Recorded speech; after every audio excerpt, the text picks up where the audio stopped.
La digestión anaerobia es un proceso biológico en el cual un substrato de residuos orgánicos es convertido en biogás por medio del metabolismo de algunos microorganismos. A continuación vamos a conocer con detalle las etapas que integran el proceso, así como los grupos de microorganismos que interfieren y los parámetros físico-químicos que controlan este proceso. La primera etapa de este proceso se conoce como hidrólisis. El proceso comienza con la entrada de la materia orgánica compleja en el digestor, es decir, las proteínas, carbohidratos y lípidos. Como son moléculas grandes, no pueden ser utilizadas directamente por los microorganismos. Por lo tanto, se necesita que ocurra la hidrólisis con apoyo de los géneros de bacterias Clostridium, Bacteroides, Lactobacillus y Propionibacterium, entre otras, las cuales degradan la materia orgánica compleja en fracciones pequeñas, produciendo como resultado aminoácidos, azúcares y ácidos grasos volátiles, que son moléculas simples solubles en agua.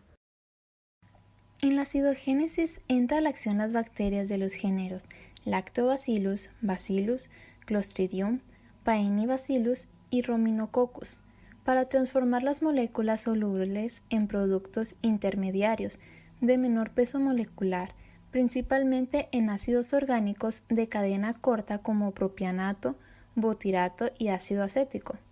La acidogénesis es considerada la etapa más rápida del proceso. Aquí las bacterias se reproducen rápidamente, liberando en poco tiempo grandes cantidades de ácido al medio, por lo que es fundamental controlar para evitar que la acidificación del medio interfiera con la acción de los microorganismos de las siguientes etapas. De inmediato ocurre la cetogénesis, donde las bacterias Citrophobacter wollini y Citrophobas wolffe entran a trabajar. Ellas transforman los ácidos orgánicos y los alcoholes en acetato, hidrógeno molecular y dióxido de carbono. En la metanogénesis llega el momento de las arqueas metanosaeta, metanosarcinas, metanobacterium y metanospirillum mungati. Ellas están encargadas de producir metano a partir de los productos de las etapas anteriores. Estas arqueas tienen dos vías para producir metano, la metanogénesis acetoclástica y la metanogénesis hidrogenotrófica. En la vía acetoclástica, las arqueas transforman el acetato en CO2 y metano. En la otra vía, llamada hidrogenotrófica, las arqueas consumen el hidrógeno molecular y el CO2 para producir metano. El proceso de la digestión anaerobia fue explicado en etapas para que se comprendiera mejor, pero en realidad las reacciones en los digestores ocurren simultáneamente, por lo que existen ciertos parámetros que deben controlarse para que no afecten el proceso. Uno de ellos es el pH. Recordemos que en la acidogénesis se producen muchos ácidos, por lo tanto, el medio se acidifica a un pH de 6, pero también en ese mismo momento los microorganismos metanogénicos se encuentran realizando su función. Aquí hay que tener mucho cuidado, porque las arqueas metanogénicas son altamente sensibles a los cambios de pH. Por eso, la digestión anaerobia debe ocurrir entre pHs de 6.5 y 8. De lo contrario, las arqueas metanogénicas morirán y dejarán de producir metano, provocando que la eficiencia del proceso disminuya. Existen otros parámetros que deben controlarse para lograr el mejor rendimiento del proceso. Por ejemplo, relación carbono-nitrógeno. El carbono y el nitrógeno son las principales fuentes de alimentación de los microorganismos metanogénicos. El carbono funciona como su fuente de energía y el nitrógeno es utilizado para formar células nuevas. Estos microorganismos consumen 30 veces más carbono que nitrógeno, por lo que el sustrato debe contener una relación de 30 unidades de carbono por una unidad de nitrógeno. Temperatura.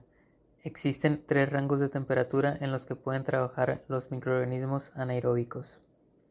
Psicrófilos, por debajo de 25 grados Celsius, mesófilos, entre 25 y 45 grados Celsius, y termófilos, entre 45 y 65 grados Celsius.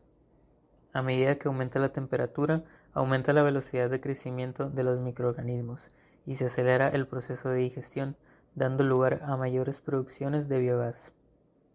El rango mesofílico es el más utilizado en la operación de digestores.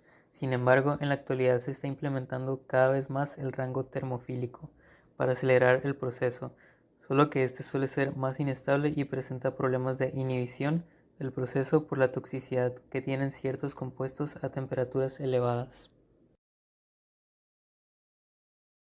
Tiempo de retención hidráulica.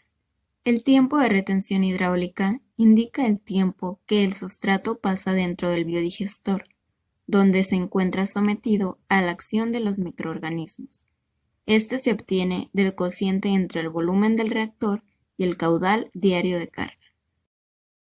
Esta variable está directamente relacionada con la temperatura.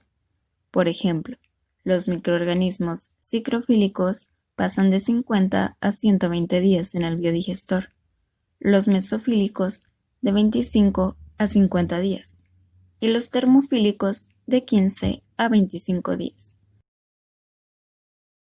Potencial redox. El valor del potencial redox se debe mantener entre menos 220 megavoltios a menos 350 megavoltios, a un pH de 7, para así asegurar el ambiente reductor que las bacterias metanogénicas necesitan para su óptima actividad. Contenido de sólidos.